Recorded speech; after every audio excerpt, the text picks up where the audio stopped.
اعوذ باللہ من الشیطان الرجیم بسم اللہ الرحمن الرحیم یا ایہا الذین آمنوا لا تسألوا عن اشیاء ان تبد لکم تسؤکم وان تسألوا عنها حین ينزل القرآن تبد لکم عفا اللہ عنها واللہ غفور حلیم قد سألها قوم من قبلکم ثم اصبحوا بها کافرین۔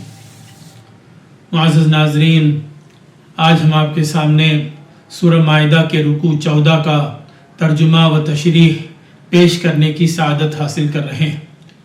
اس پیشکش کا عنوان ہے غیر ضروری سوال اور شہادت۔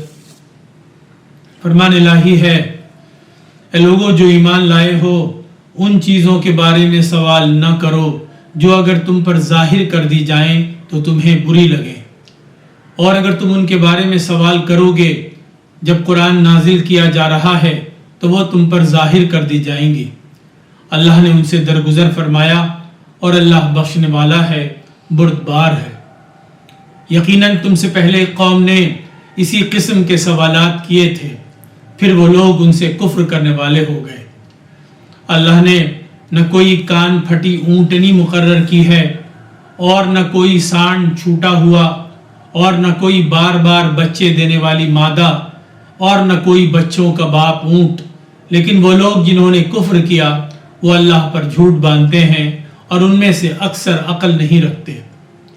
اور جب ان سے کہا جاتا ہے کہ آؤ اس کی طرف جو اللہ نے نازل کیا ہے اور رسول کی طرف، تو وہ کہتے ہیں کہ ہمارے لیے وہی کافی ہے جس پر ہم نے اپنے باپ دادا کو پایا ہے۔ کیا اگرچہ ان کے باپ دادا نہ کچھ جانتے ہوں اور نہ ہدایت پر ہوں؟ اے لوگو جو ایمان لائے ہو، تم پر اپنی جانوں کی حفاظت لازم ہے۔ تم کو نقصان نہیں پہنچا سکتا وہ شخص جو گمراہ ہوا جبکہ تم ہدایت پا چکے ہو۔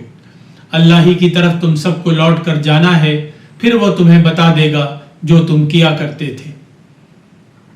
اے لوگو جو ایمان لائے ہو، تمہارے درمیان شہادت اس طرح ہو کہ جب تم میں سے کسی کو موت آ پہنچے تو وصیت کے وقت 2 عدل والے آدمی ہوں جو تم میں سے ہوں یا تمہارے غیر میں سے دوسرے 2 ہوں۔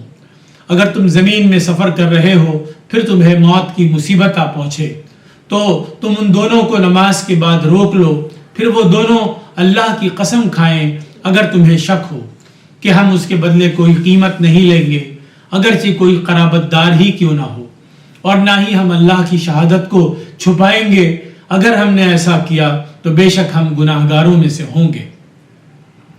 پھر اگر پتہ چلے کہ ان دونوں نے کسی گناہ کا ارتکاب کیا ہے تو ان کی جگہ 2 اور آدمی کھڑے ہوں گے جو زیادہ قریب ہوں ان لوگوں میں سے جن کا حق مارا گیا ہے، پھر وہ دونوں اللہ کی قسم کھائیں کہ ہماری گواہی ان دونوں کی گواہی سے زیادہ برحق، اور ہم نے کوئی زیادتی نہیں کی ہے، اگر ہم نے ایسا کیا تو بے شک ہم ظالموں میں سے ہوں گے۔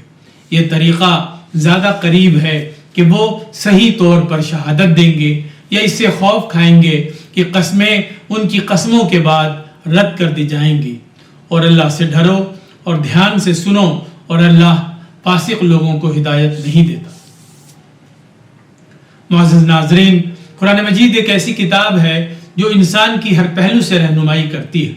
سورۃ المائدہ کی آیات ہمیں دین سے متعلق سوالات کے آداب، باطل رسم و رواج کی تردید، اجتماعی اصلاح کی بنیادیں اور گواہی کے اصول سکھاتی ہیں۔ یہاں بتایا گیا ہے کہ دین میں غیر ضروری اور الجھانے والے سوالات سے پرہیز کرنا چاہیے کہ بعض باتیں اگر ظاہر کر دی جائیں تو انسان کے لیے مشکل اور آزمائش بن سکتی ہے۔ بلا شبہ اسلام کا مزاج سہولت اور سادگی کا ہے، پیچیدگی کا نہیں ہے۔ جہاں شریعت خاموش ہو وہاں سوالات سے خاموشی بہتر ہے، تاکہ انسان خود کو تنگی میں نہ ڈالے اور دین کی حکمت پر اعتماد رکھے۔ مکہ کے بعد مشرکین نے دین کے نام پر اپنی طرف سے حرام و حلال کے اصول گھڑ لیے تھے، اور مختلف جانوروں کے لیے مخصوص نام رکھ کر ان پر خود ساختہ پابندیاں لگا دی تھی۔ مثلا بحیرہ، وہ اونٹنی جس کے کان پھاڑ کر اسے نذر کے طور پر آزاد چھوڑ دیا جاتا تھا۔ سائبہ، وہ سانڈ جانور جو کسی منت یا نذر کے بدلے چھوڑا جاتا تھا۔ وہ مادہ جانور جو مسلسل وسیلہ وہ مادہ جانور جو مسلسل 2 یا زیادہ بار بچے دے، اور حام وہ نر اونٹ جس کی اولاد بہت زیادہ ہو اور اسے سواری یا بوجھ سے معاف کر دیا جائے۔ یہ سب محض من گھڑت باتیں تھیں جنہیں مشرکین نے مذہب کا رنگ دے کر رواج بنا دیا تھا۔ قرآن نے صاف الفاظ میں ان تمام چیزوں کو اللہ پر جھوٹ باندھنا قرار دیا ہے، کیونکہ حرام و حلال کا حق صرف اللہ تعالیٰ کو حاصل ہے۔ اسی طرح قرآن کریم اندھی تقلید کو سختی سے رد کرتا ہے، کیونکہ یہ انسان کو سوچنے، سمجھنے اور حق کو پہچاننے سے روکتی ہے۔ جب نبیوں اور حق کے داعیوں نے قوموں کو اللہ کی طرف بلایا تو اکثر لوگوں کا جواب یہی تھا کہ ہمیں وہی کافی ہے جس پر ہم نے اپنے باپ دادا کو پایا ہے۔ یعنی انہوں نے سچائی کو پرکھنے کے بجائے اپنی خاندانی روایت کو دین بنا لیا۔ قرآن اس رویے کو جاہلیت کی علامت قرار دیتا ہے، کیونکہ ایمان کا راستہ علم، عقل اور سچائی کی تلاش سے جڑتا ہے، نہ کہ محض اندھی اور جاہلانہ تقلید سے۔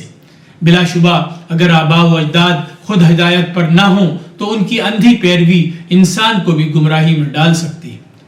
اس رکوع کا آخری حصہ گواہی کے نظام سے متعلق، جو ایک عدل پر قائم معاشرے کی بنیاد فراہم کرتا ہے۔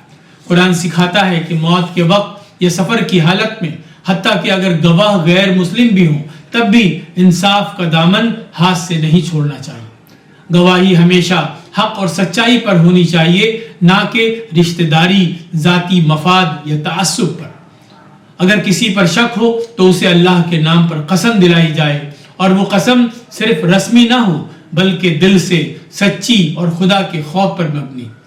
اگر بعد میں جھوٹ کا انکشاف ہو تو دوسرے لوگ، خاص طور پر مظلوم فریق سے تعلق رکھنے والے، کھڑے ہو کر سچی گواہی دے اور جھوٹ کو واضح کریں۔ وآخر دعوانا الحمدللہ رب العالمین۔